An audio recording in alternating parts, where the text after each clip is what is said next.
I've never been particularly physically fit, and as writer Franklin Fowler states in his book, How Soccer Explains the World, neither has he. He is terrible at soccer. I've tried to play soccer and I'm pretty terrible.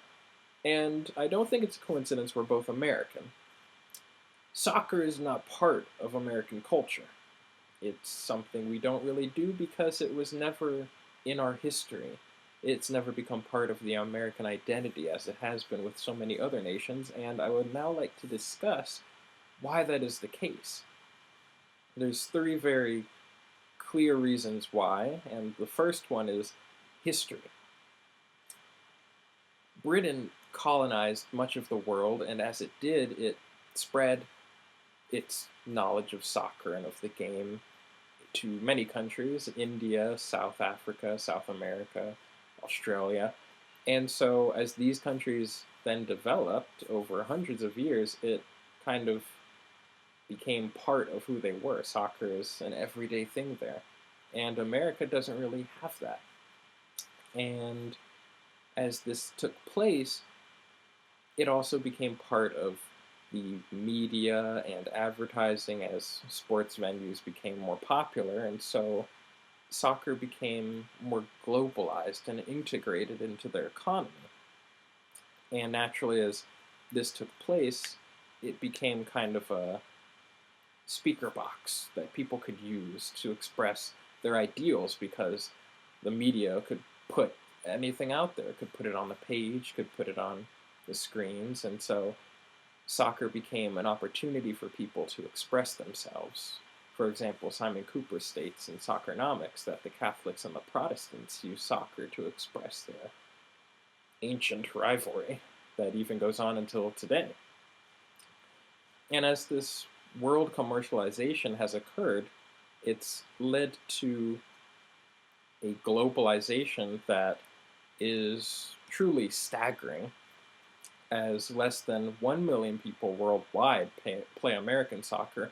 Over 265 million people play soccer football, or association football as it's called in England, according to Simon Cooper in Soccernomics.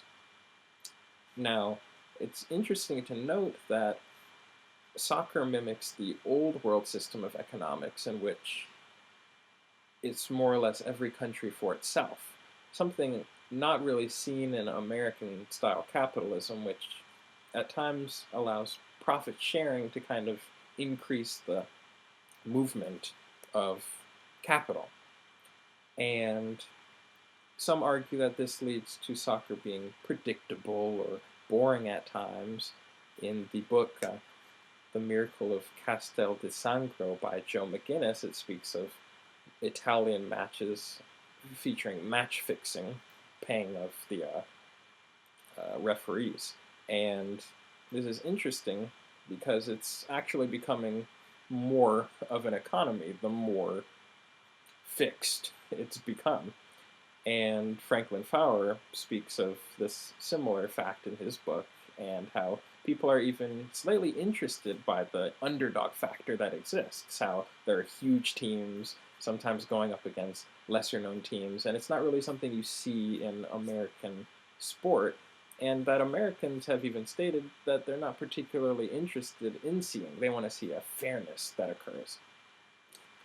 Inevitably, with this globalization of soccer, there's become a heavy nationalization. And in America, we love American things. We love baseball and American football and basketball, and we don't really have time for soccer as the rest of the world has. And I think it slightly lies in a secret prejudice we have against foreign things, that we feel they'll make us less American if we fully embrace them. And that's part of the reason why we don't want to embrace soccer. And at the end of the day, only time will really tell. There's more than enough soccer to watch around the world that you can't find in America, and at some point I feel, as we want to integrate ourselves into the world economy even further, we will take on soccer, and hopefully I'll be able to watch more soccer in my own neighborhood. And you too.